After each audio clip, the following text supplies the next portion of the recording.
Bonjour tout le monde, alors je sais que ça fait très longtemps, trop longtemps que j'ai abandonné cette chaîne, mais là je suis bien décidée à revenir et à reprendre cette chaîne en main. Et je suis vraiment motivée pour ça, j'avais vraiment envie de recommencer à faire quelque chose sur Booktube, surtout que Booktube a beaucoup changé en 1 an et demi, quelque chose comme ça, le temps où je suis partie. Donc, souhaitez-moi bonne chance, je vais faire de mon mieux, et j'espère que cette fois ça va vraiment marcher. Et aujourd'hui je reviens avec ce que j'espère être la première d'une série de plusieurs vidéos qui m'est venue à l'esprit quand on avait une discussion sur Twitter avec quelques personnes. Alors c'était pareil il y a longtemps, donc je me souviens plus exactement qui était impliqué. Je crois que c'était début 2017 où on faisait justement le bilan de nos lectures 2016 et on s'interrogeait, en tout cas plusieurs personnes s'interrogeaient sur l'équilibre entre auteurs et autrices dans leur liste de lecture. Et constater souvent un déséquilibre en faveur des auteurs. C'est pas un scoop, on sait que la littérature fait partie du monde et que dans le monde il y a du sexisme, donc forcément on peut pas s'attendre à ce que ça disparaisse d'un coup de baguette magique dans le monde de la littérature. Mais du coup on s'est interrogé et justement venait la question de trouver des suggestions, des recommandations d'autrices, d'œuvres d'autrices, parce qu'elles étaient souvent moins mises en valeur. Donc je me suis dit, je vais faire ça, puisque je lis beaucoup d'autrices, je m'en rends compte en fait, je vais faire quelques suggestions, peut-être pour vous donner des idées de livres à mettre dans vos pales. Et puis bon ma vidéo est très en retard on va dire, puisque cette discussion effectivement a au moins une bonne année, mais on va dire que ça arrive pile dans les temps pour vos bonnes résolutions de lecture 2018. Oui, je sais, c'est un peu une excuse pourrie, mais écoutez, on fait avec ce qu'on a. Je vais essayer de regrouper ces suggestions par thème, et vous savez peut-être, ou vous avez oublié depuis le temps, je vous en voudrais pas, que je lis surtout de la littérature de l'imaginaire, science-fiction, fantasy, fantastique. Donc on va commencer avec un des sous-genres les plus connus de la fantasy, tout simplement la fantasy épique. Donc de toute façon, je pense que vous connaissez, vous sortez les sorciers, les épées, les nains, les elfes, les élus, les prophéties, la magie, etc. Les sagas de 20 000 tomes. Vraiment, la fantasy épique, c'est en général ce qui vient en tête des gens quand on leur parle de fantasy. Alors, des fois, du coup, ça paraît un petit peu kitsch, et ça peut l'être, mais personnellement, moi, c'est un genre que j'aime énormément au fond, parce que, ouais, moi, j'adore ça. Et j'adore les voyages, j'adore toutes ces quêtes épiques pour sauver le monde. Au fond, voilà, j'aime bien, j'ai l'impression de revenir un peu à la maison à chaque fois que je lis un bouquin de fantasy épique. Le seul truc que j'aime moins, c'est les sagas de 20 000 tomes, et vous allez vite vous en rendre compte parce que les livres que je vais vous présenter, c'est souvent des tomes 1, et souvent en fait, j'ai pas lu la suite même quand j'aime bien le tome 1. Ouais, non, mais je pense qu'on parlera de mon rapport avec les sagas dans une autre vidéo, hein. Autant vous le dire tout de suite, je n'ai pas l'intention de spécialement vous parler de l'Assassin Royal de Robin Hobb. Déjà parce que vous en avez sans doute déjà entendu parler, je veux dire c'est souvent le premier titre qu'on cite quand on parle de fantasy écrit par des femmes. Et en fait pour être honnête du coup, comme c'est un gros classique, je le garde pour une autre vidéo qui viendra après ma relecture du cycle. Parce que ça fait quand même super longtemps que je l'ai lu et je m'en souviens très peu. Mais en 2 mots quand même, si vous aimez la fantasy épique et que vous avez jamais lu Robin Hobb et que les cycles longs vous font pas peur, allez-y. Vous avez la totale de la fantasy épique, vous avez des complots, des intrigues de cour, plein de magies différentes, des royaumes gigantesques, des élus, des prophéties, des dragons, des pirates, des assassins, etc. etc. Vous avez même l'animal compagnon mignon et pas que mignon d'ailleurs, mais voilà. Donc, franchement, allez-y. En tout cas, si vous connaissez déjà l'Assassin Royal, que vous l'avez peut-être déjà lu et aimé, je pense que la saga Night Runner de Lynn Flewin pourrait vous plaire. En tout cas, moi j'ai beaucoup aimé le tome 1. C'est l'histoire d'Alec, un garçon qui vit dans les bois, perdu au fin fond de nulle part, et qui a une vie absolument sans problème, jusqu'au jour où il se retrouve fait prisonnier et torturé alors qu'il n'a pas fait grand chose, ce qui n'est quand même pas très cool comme façon de commencer l'histoire. Mais bien sûr, comme elle ne finit pas là, il se retrouve en prison avec, à partager sa cellule avec un certain Cérégil qui se retrouve être plein de ressources et qui l'aide à s'évader avec lui et l'emmène avec lui vers le sud et la capitale, la ville de Rimini. Après, c'est aussi le début des problèmes pour Alec puisque Cérégil se trouve être un espion, un peu assassin, à ses heures perdues et surtout un gros aimant à emmerde. Le début peut vous paraître un peu long et surtout vraiment très classique, hein, puisque bon, le coup de l'orphelin perdu dans les bois, on a un peu vu ça plein de fois, mais je trouve que ça devient intéressant quand le voyage commence vraiment et surtout quand ils arrivent dans la capitale de Rimini, qui est finalement une ville... Enfin moi j'adore découvrir les villes dans les univers de fantasy et j'ai adoré Rimini, j'ai adoré découvrir tout l'environnement, tout l'écosystème qu'il y a autour de Cérégil. Bon, ouais, il y a des classiques, hein, il y a son vieux mentor, etc., qui fait figure de père de substitution pour Cérégil, etc. Mais il y a aussi son meilleur ami avec toute sa famille, Becca, qui est sa fille qui est dans la garde royale, etc., qui est trop cool. Il y a tout le système des nobles, des réceptions, qui est assez finalement ironique, et il y a pas mal de scènes assez drôles. Etc. Enfin, vraiment, à ce niveau-là, j'ai bien aimé, j'ai trouvé que ça devenait dynamique et que il y avait quelque chose de vraiment chaleureux en fait dans les relations entre les personnages et on prenait beaucoup de plaisir, en tout cas j'ai pris beaucoup de plaisir à les découvrir en même temps qu'Alec, en même temps qu'Alec se fait une petite place en tout cas au sein de leur cercle. Au niveau de l'intrigue, sans trop en révéler, on a tous les éléments bien classiques qui font de la bonne fantasy épique, en tout cas dans ce tome 1. Après je sais pas trop comment ça évolue par la suite, mais en tout cas on a une petite pincée de prophétie, mais pas trop, pour pas que ça devienne écœurant, une bonne dose d'elfes, parce que bon bah ça s'appelle pas des elfes, ça s'appelle des Arenfae, mais bon c'est des elfes, hein, soyons honnêtes. Une grosse dose d'intrigue de cour, de complot, etc. Et ce que j'ai bien aimé et qui relève le tout à point, c'est une bonne louche de nécromancie qui a réussi à me faire un peu flipper, mais c'est parce que je suis vraiment super faible. Ouais, vous me parlez de n'importe quoi, vous me mettez le mot fantôme, je m'imagine tout un scénario dans ma tête et après je dors plus. Mais j'ai trouvé ça vraiment sympa. Enfin, sympa quoi. Et aussi un petit peu de romance LGBT, et ça, bah, ça fait toujours plaisir quand on en croise dans les coins d'un livre. Bon, et puis il faut que je vous avoue, si j'ai aimé ce livre et que j'ai choisi de vous en parler, c'est aussi parce qu'à un moment, dans le tome 1, Cérégil se transforme en loutre. Donc voilà, si je voulais pas renoncer au nom de ma chaîne, il fallait que je vous en parle. On se refait pas. Ensuite, je vais vous parler du tome 1 du livre de l'énigme de Nathalie Do, donc Source des tempêtes. Alors, et avant ça, j'ai deux petites précisions à vous faire.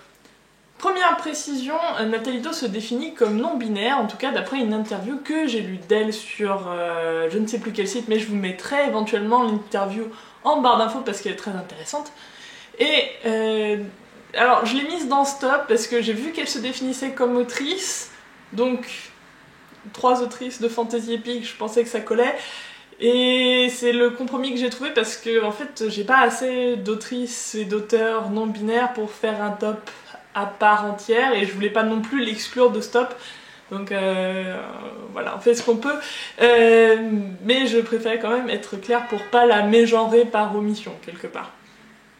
Deuxième chose, c'est que en plus de ne pas finir les sagas que j'aime, je ne finis pas en fait les livres que j'aime. Je ne sais pas pourquoi, j'en ai discuté avec une amie il y a pas longtemps, donc je suis contente de ne pas être la seule à avoir cette pratique bizarre. Si jamais vous faites la même chose, dites-le moi en commentaire, je me sentirai moins seule. Mais quand j'adore un livre, j'arrive pas à le finir. Je m'arrête 100 pages avant la fin. Quand les choses vont encore à peu près, qu'on n'a pas atteint le cliffhanger, parce qu'après je sais que je pourrais pas m'arrêter, et j'abandonne le livre, parce que je veux pas que ça finisse. Ce qui est super débile quand il s'agit d'un tome 1, parce qu'en plus je pourrais lire la suite. Et oui, parce que vous avez deviné, je n'ai pas terminé ce livre, je me suis arrêtée 100 pages avant la fin, alors que je l'ai vraiment adoré. L'histoire nous est racontée par Cerdric, un jeune seigneur au moment des faits, mais c'est surtout celle de son demi-frère, Keridan, qui a hérité d'une magie secrète et surtout taboue, la magie bleue, la magie de l'équilibre. Une magie qui a été complètement éradiquée, ou en tout cas qu'on a tenté d'éradiquer de façon ultra violente juste avant sa naissance. Et il en est finalement le dernier survivant et le dernier représentant. Donc, à partir de là, on se doute que la vie pour les deux frères ne va pas du tout être facile, et effectivement, ils vont s'en prendre plein la tête. Et d'ailleurs, je tiens à vous prévenir que le monde de l'énigme n'est pas du tout tendre, ni avec ses lecteurs, ni avec ses personnages. Alors je veux pas spoiler, mais je préfère vous afficher quelques trigger warnings, parce que il faut quand même aborder ce bouquin en connaissance de cause à mon avis. Parce que c'est vraiment violent, certaines scènes m'ont vraiment mise mal à l'aise. Par contre, ce que j'ai adoré, c'est quelque chose que j'aime énormément dans la fantasy épique, c'est la présence omniprésente de la magie. Bon, je vous ai déjà dit qu'elle était au centre de l'intrigue, plus ou moins, puisque à cause de cette magie bleue taboue, mais si vous connaissez les Moutons électriques comme éditeur, donc chez qui est publié le livre de l'énigme, vous savez sans doute qu'ils accordent une grande importance à la plume de leurs auteurs, et la plume de Nathalie Do ne fait pas exception. Je l'ai trouvée vraiment magnifique, très poétique, légèrement surannée en fait, ce genre de plume que j'adore retrouver quand je lis de la fantasy, parce que je trouve que ça colle totalement à l'univers de mystère et de magie qu'elle veut nous faire découvrir, et rien que pour ça, ça a été un bonheur de lire ce livre, mais vraiment. Et la magie ne s'arrête pas au style, puisque Nathalie Do utilise aussi beaucoup de mots et de concepts qu'elle a inventés et qui sont vraiment propres à son monde. Et moi vraiment, ces mots, ça fait partie de la magie de la littérature de l'imaginaire, parce que c'est ce qui me permet aussi de m'immerger totalement. On se retrouve à chercher des indices comme ça à droite, à gauche, pour comprendre comment ce monde fonctionne, pour comprendre des fois ce que ça veut dire, tout simplement. Et moi j'adore j'ai vraiment l'impression d'être en voyage dans un pays que je connais pas, et que c'est presque un monde palpable en fait. Et ça, effectivement, c'est assez magique, parce que j'ai vraiment eu l'impression de voyager au milieu de ces dragons, des rives, de la forêt extraordinaire dans laquelle vit Keridan, etc., etc. Et on arrive au troisième et dernier livre de cette sélection, et c'est aussi mon coup de cœur, je pense, de lecture absolue de 2017, et il s'agit des Seigneurs de Bohême d'Estelle Faye. Donc Estelle Faye, déjà, c'est mon autrice francophone préférée, de loin, je pense, et c'était quoi, je sais plus, il y a 2 ans peut-être aux Imaginales, quand elle m'a dit en dédicace qu'elle préparait une grosse briquette de fantaisie épique, bien classique comme ça, j'avais un petit peu envie de danser sur la table, voilà, hein, et puis je l'ai pas fait, parce que je me suis dit qu'elle allait sans doute mal le prendre si je piétinais ses affaires, et que j'allais pas passer pour quelqu'un de très sain d'esprit, hein, voilà, donc je sais me tenir, j'ai contrôlé ma joie, et j'ai juste crié très fort intérieurement. Au niveau du synopsis, les Seigneurs de Bohême nous racontent l'histoire de plusieurs personnages qui vont se retrouver, parfois un peu par hasard, a joué un rôle primordial dans la chute de l'Empire de Bohême, qu'on pensait pourtant éternel. En même temps, c'est vrai que l'Empire de Bohême commence à rencontrer quelques sérieux problèmes au moment où on commence l'histoire, puisqu'on a quand même des navires maudits qui attaquent la côte, des tas de créatures magiques, étranges et vraiment pas sympathiques qui rôdent dans les marais, des armées de mercenaires de plus en plus grandes qui se massent dans les plaines, et surtout une drôle d'invention, l'imprimerie, qui commence à permettre de répandre des textes révolutionnaires. Je sais que le roman est plus vendu comme de la dark fantasy, mais j'ai décidé de le mettre dans ce top quand même. Bon, déjà parce que je fais ce que je veux, parce que c'est ma chaîne, et puis bon, les genres littéraires, voilà, c'est perméable, mais surtout parce qu'on y retrouve ce que j'aime le plus vraiment dans la fantasy épique, encore plus que la magie, c'est vraiment la notion de voyage. Et bon sang, qu'est-ce qu'on voyage dans les Seigneurs de Bohême, c'est assez incroyable. Déjà parce que le cadre est assez différent de ce qu'on trouve souvent dans la fantasy, c'est-à-dire on est plutôt dans un monde slave, inspiré de la mythologie et de la géographie de l'Europe de l'Est, voire de la Russie. Donc déjà on change un peu de cadre, et puis Estelle Faye nous balade, mais alors complètement d'un bout à l'autre de l'Empire de Bohême, des côtes battues par le vent, dans la cité, dans la capitale complètement surpeuplée et grouillante, dans les montagnes où sont enfermés et où sont exploités dans les mines les prisonniers politiques, les plaines, les marais, les châteaux des seigneurs locaux, etc. Vraiment, à chaque fois en fait que j'ouvrais le livre, j'avais pas l'impression d'ouvrir un livre, j'avais l'impression, c'est pas un peu kitsch, mais d'ouvrir une fenêtre vers ce monde et d'y plonger comme ça directement. C'est assez rare qu'un livre me fasse cet effet, donc c'est aussi pour ça que ça a été mon coup de cœur 2017. Je sais pas comment vous l'exprimer, mais c'était vraiment ça. Le fait d'ouvrir ce livre, c'était magique. Et il n'y a pas que l'univers de Bohême qui m'a fascinée, il y a aussi ses personnages, et en particulier Maëve, qui doit être un de mes personnages préférés ever en fait, qui est une sorcière du sel. Alors oui, au début, moi aussi je me suis marrée parce qu'une sorcière du sel, ça a l'air vraiment super pourri comme pouvoir, et Maëve d'ailleurs est la première à trouver ça assez naze, comme par rapport à d'autres personnages qui ont par rapport à d'autres sorcières en tout cas qui ont des pouvoirs bien plus impressionnants.